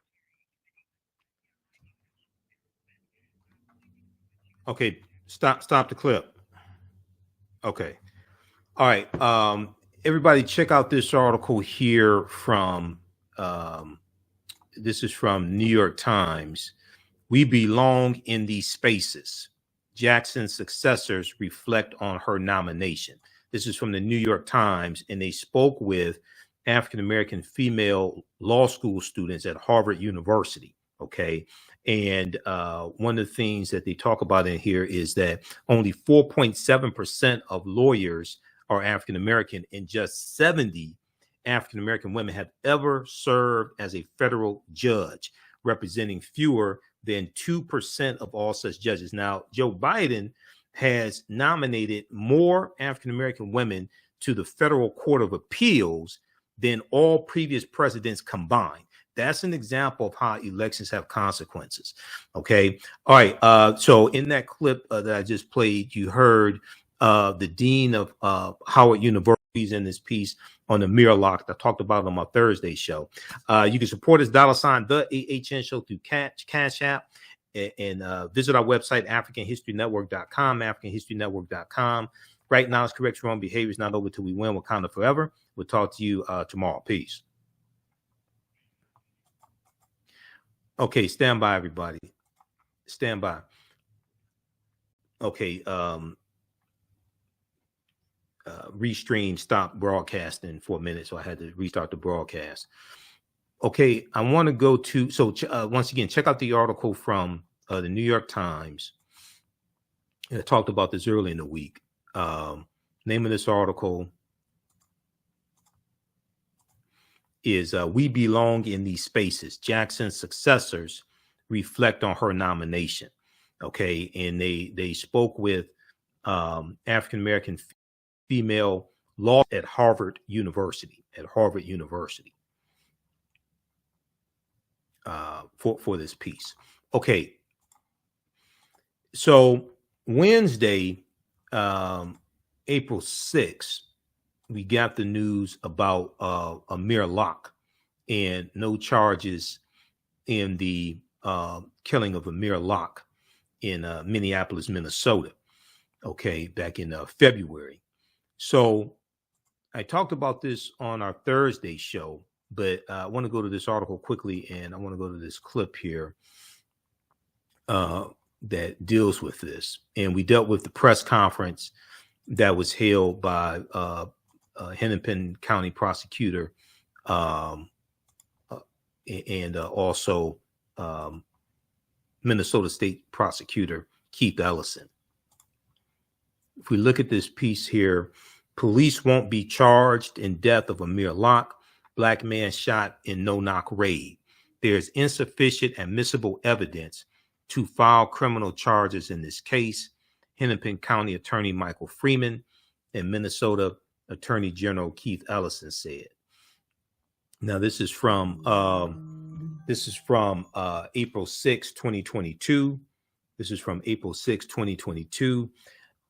No charges will be filed in the death of Amir Locke, a 22-year-old African-American man who was shot by a SWAT team officer during a raid with a no-knock warrant in Minneapolis in February. Officials announced on Wednesday. Hennepin County Attorney Michael Freeman and Minnesota State's Attorney Keith Ellison said in a general statement that after a thorough review, quote, there is insufficient admissible evidence to file criminal charges in the case. Inadmissible, there's insufficient admissible evidence, insufficient admissible evidence to file criminal charges in the case. Locke's mother, Karen Wells, said Wednesday afternoon after the decision was announced, I'm not disappointed. I am disgusted with the Minneapolis. Now, the statement from Mike Freeman, the county attorney, and Keith Ellison, state's attorney, said the state would be unable to disprove, quote, beyond reasonable doubt, end quote, elements of Minnesota's use of deadly force statute that would have authorized use of force by Mark Hanneman, the officer who shot Amir Locke. The burden of proof is on the prosecution. Hanneman, in written statement, said he feared for his life. His body camera showed Amir Locke's gun pointed in his direction. Now, Keith Ellison made the point that they weren't saying that Amir deliberately pointed the gun at the officer because he probably didn't even know that these were police coming in. He had a sheet over his head. He was probably asleep. His mother said he was a sound sleeper. But the body camera footage, and they talked about this at the press conference, show the gun pointed in the officer's direction. Okay, so officers are within the law to use deadly force if they are encountered with deadly force. They also said the state would be unable to prove beyond a reasonable doubt a criminal charge against any other officer involved in the decision making that led to the death of Amir Locke. Locke was killed February 2nd after officers stormed into the apartment he was in and found him on the couch covered in a blanket. Minneapolis police said Officer Hanneman opened fire after he saw the barrel of a gun come into view from under the blanket. Locke was shot 3 times. County Attorney Mike Freeman and State's Attorney Keith Ellison said that under Minnesota law, peace officers or police officers are authorized to use deadly force in the line of duty to protect other officers or other people from death or great bodily harm. They said at the news conference after the announcement that Locke's hand was seen holding a firearm, although his finger was not on the trigger. We've talked about that here before. His finger was on the barrel of the gun. His finger was not on the trigger. Now, we know they should also, the mayor has banned no-knock warrants. It appears permanently after this incident. We know that they were serving a warrant for the St. Paul Minneapolis Police Department. The St. Paul Minneapolis Police Department did not request a no-knock warrant. The Minnesota Police Department requested a no-knock warrant.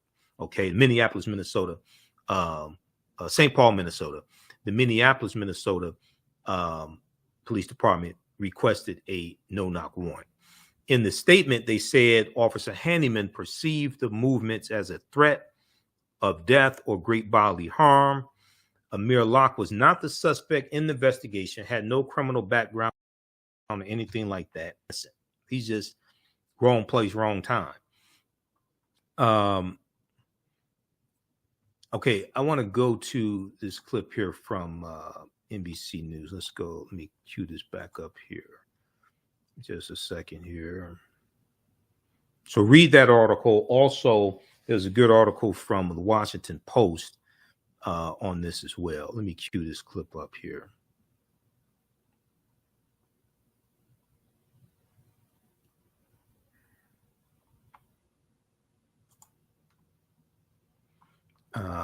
Okay, hold on. Let me get the right clip.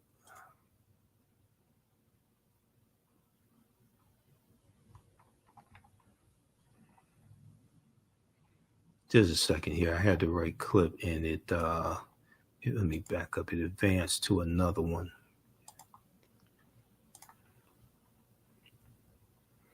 Okay, this is from, okay, no charges filed against Minneapolis police. This is what I want.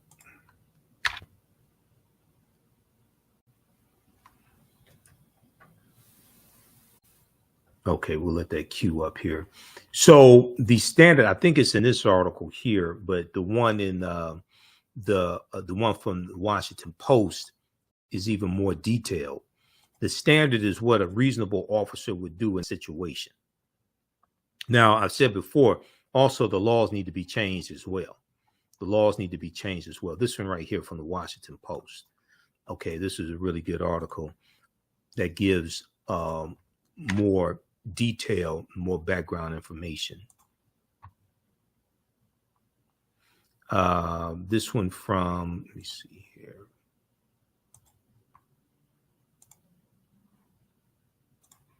This one from the Washington Post.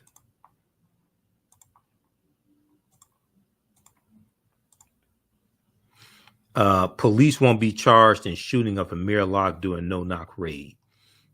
April 6, 2022. Okay. And one of the things they talk about in here is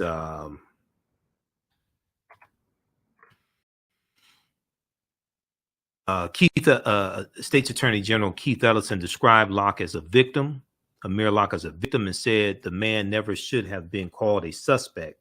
But he and Mike Freeman, County Prosecutor Mike Freeman, repeatedly said they had to evaluate the case from the perspective of how a reasonable officer, a reasonable police officer would react at the scene. And that's based upon the law, Minnesota state law, dealing with use of force. Let me see. Killing is okay.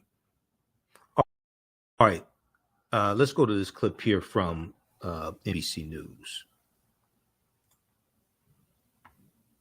Just learned that no charges. We are following breaking news out of Minneapolis, where we've just learned that no charges will be filed against police in the death of Amir Locke, a black man killed during a no-knock warrant. NBC News correspondent Shaquille Brewster has been following the story for us. Shaq, bring us up to speed for people who are just tuning into this case. I mean, who was Amir Locke and how was he killed? Well, Amir Locke was 22 years old, and he was killed on February 2nd of this year as Minneapolis police executed a no-knock search warrant on an apartment in which he was staying. Now, we got new details of the actual investigation and what happened. You're seeing the body camera there. That was the morning of February 2nd as Minneapolis police were assisting the St. Paul Police Department in executing a search warrant involving a homicide investigation. Now, Amir Locke, he was not named in that warrant. He was not a suspect in this case, but he was staying on the couch. He was sleeping on the couch of someone potentially connected to that investigation. And you see in that video, he was under the couch, and as police, or he was under a blanket on the couch, and as police enter the apartment, he came up from that blanket, and police say a barrel of the gun was pointed in the direction of an officer. So that is the case that you saw back in February. It led to significant protests. It led to a ban, immediate ban on or moratorium on no-knock warrants in the city of Minneapolis.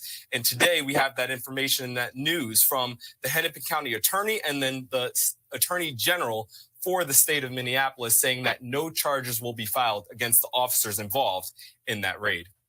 And can you stay on that point just for a minute here? I mean, why has the Minnesota Attorney General decided to file criminal charges against the officer, declined to file criminal charges against the officers? Yeah, and I'll read a bit from that statement. But before I do, one thing that we heard from both of those leaders, the leader of the state investigative body and the county investigative body, they said that Amir Locke was a victim here. They made that very clear, and they underscored again that he was not a suspect in this case. They said, quote, he should be alive today, and his death is a tragedy. But later on, and you see there was a press conference that they just wrapped up in the past couple of minutes. Later on, they detailed that after a thorough review of all available evidence, however, there is insufficient admissible evidence to file criminal charges in this case. They essentially explained that their thorough review showed that the gun was at one point pointed in the direction of an officer. Remember, this was a raid that happened at about 6:45 in the morning. It appeared as if Amir Locke was sleeping and it was a no-knock raid, but it's not their job, they say, to evaluate the intentions of the victim in this case. Instead, they have to approach it from the position of a reasonable officer. And they said in that instance, a reasonable officer had a right to fear for his life. Okay, so check out this article here from NBC News. That clip is in this article. Then also this one here from Washington Post as well, that goes more in depth into this and also understanding Minnesota state law. Police won't be charged in shooting of Amir Locke during no-knock raid. Okay, so check this one out as well. All right. You can, if you like this type of information, you can support the African History Network. We definitely need your support. $ the AHN Show through Cash App. $ the AHN Show through Cash App. Also through PayPal. PayPal.me/the AHN Show. So it's, I know people can send it through YouTube. It's better if you send it to Cash App or PayPal because YouTube takes a third of the donation and they only pay out once a month. Okay. And then you have to reach $100 in donations before they pay out. So they hold it for some time. So the Cash App or PayPal, we get it instantly. All right. This is our official Cash App account, $ the AHN show through Cash App, $ the AHN show through Cash App, also through PayPal, paypal.me/the AHN show. We have the information on our website, AfricanHistoryNetwork.com. So when you go to our Cash App account, the official account is $ the AHN show, SHOW. It says Michael and shows my picture there. These other ones here are fake African History Network Cash App accounts. I'm trying to get them shut down. And we have the link here, and then we have the yellow donate button for PayPal also. You can register for the online classes that I teach on Saturdays and Sundays, from the Civil War to the Civil Rights Movement and Black Power, 1865 to 1968, and then also Ancient Kemet, the Moors, and the Maafa, understanding the transatlantic slave trade, what they didn't teach you in school. Okay. And we deal with thousands of years of history, what leads up to the transatlantic slave trade taking place. You can watch, we have 10 weeks of the class on demand. We're going to do at least one more class, but the class is discounted.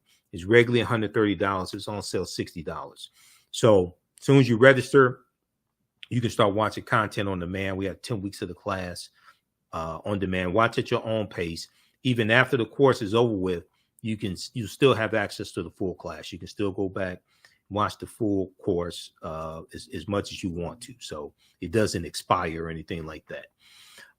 And then on Sunday, I teach from the Civil War to the Civil Rights Movement and Black Power, 1865 to 1968. Okay.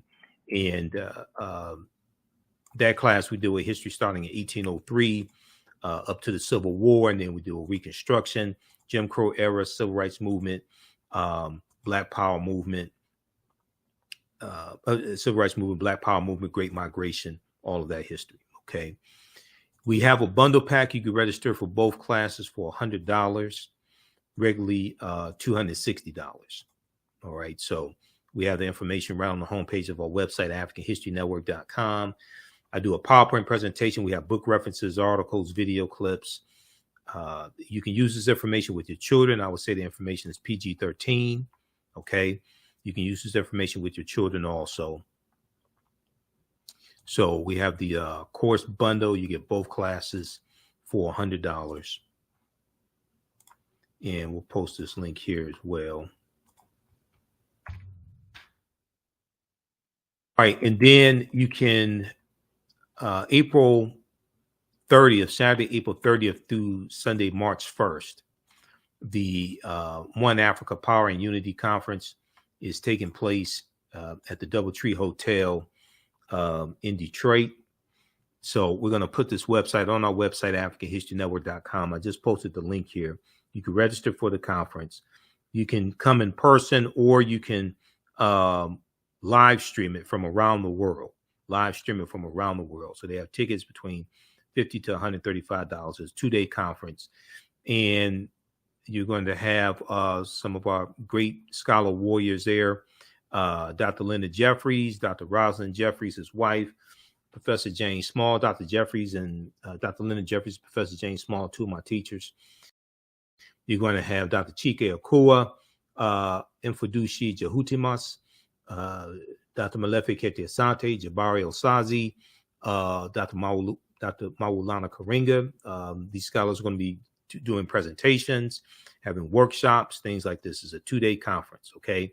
So this at AfricanHistoryNetwork.com. Happy presents One Africa Power and Unity Conference, and some of the people in Detroit saw the screening of the Happy, the role of economics and development of African civilization. We did this in September 2021 at the Charles H. Wright Museum of African American History. We had the screening of Happy, and Dr. Leonard Jeffries was there also. I was the moderator of the panel discussion. Okay. So we'll have that at AfricanHistoryNetwork.com. You can also visit HapiFilm.com, HapiFilm.com. All right, look, we have to get out of here. Give us a thumbs up, give us a heart, give us a like on this broadcast. We have to get out of here. Remember, the African History Network, we focus on educating, empowering, and inspiring people of African descent throughout the diaspora and around the world. Because right now, it's correct wrong behavior. It's not over till we win. Wakanda forever. We'll talk to you tomorrow. Peace. The work that I do is larger than the fashion industry. It's larger than the art world. And I believe that I was born to bring newness into this world. I'm Kaima McIntyre. I'm 24 years old and I'm an artist. I create everything from paintings to jewelry design, metaphysical jewelry to be specific, and fashion design. The only reason why my prom dress went viral is because people needed it. Within a few days of going viral, Notori Naughton reached out to me and she's like, I saw your dress, can you make me a dress? I was equally as shocked to be asked by a celebrity to design their dress at the age of 17. That's just one person, and the list just continues to go on to Janet Jackson, to Tyra Banks. It really hits home. That means that the discussion is happening on the grounds in real time. Jeanette Davis is a well-established author with 6 published books. Black Survival in White America from Past History to the Next Century was published in 1995, and it delves into the history of African Americans before slavery up to contemporary times. The Great Divide Between Blacks and Whites was released in 2008, and her autobiography, Black Just Like My Mama, was published in 2010. Soulful Journey, The Business of Beings, was released in December 2021, and her 2 latest books, Echoes from the Heart, Love Throws Poetry, and Master Being Human, were both published in January of 2022. Jeanette Davis' writings delve deeply into the psyche of Black people from ancient to contemporary times. She cuts no corners and leaves no stones unturned in relating truth, letting the chips fall where they may on both African and European doorsteps. Order Jeanette Davis's books today at Amazon.com. Search for Jeanette Davis and get to know her work today. iRedify is a Black-owned digital platform that showcases Black and Brown cultures and people. The books on the platform are written by African American authors, Afro-Caribbean authors, African authors, and so much more. Kids 14 and under can read ebooks, listen to audiobooks, and complete learning activities. Kids can even write in the books digitally. Get unlimited access to everything on the platform for only $8.99 a month at iRedify.com. Sign up for your membership today. Abundant Capital Group is a real estate investment company with over 20 years of experience in real estate. They specialize in 2 areas of real estate. 1, they solve real estate problems with creative financing solutions that give the seller the most money for their property. And 2, they show individuals how to get a higher rate of return on their investment capital with real estate note investing. If you are looking to sell or need to sell your property, here is what they provide. Market value offer, even if you have little or no equity. They typically pay all closing costs, which can be thousands of dollars. They close on a date of the seller's choosing, and the seller does not have to be out of the house at the time of closing. They take the property in an as-is condition, and the seller is not required to make any repairs.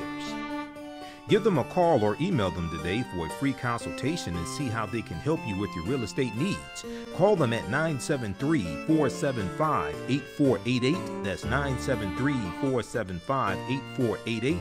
Visit their website, abundantcapitalgroup.com. That's abundantcapitalgroup.com. And email them at acg@abundantcapitalgroup.com. Follow them on Instagram and Facebook at Abundant Capital Group. What does self-care mean to you? To us, it's an opportunity to reconnect with nature. A chance to create something remarkable. At Sage and Elm Apothecary, our handcrafted skincare and household products immerse you in Earth's sweetest nectar, connecting you to nature in a way you never imagined. See for yourself and visit us at sageandelmapothecary.com.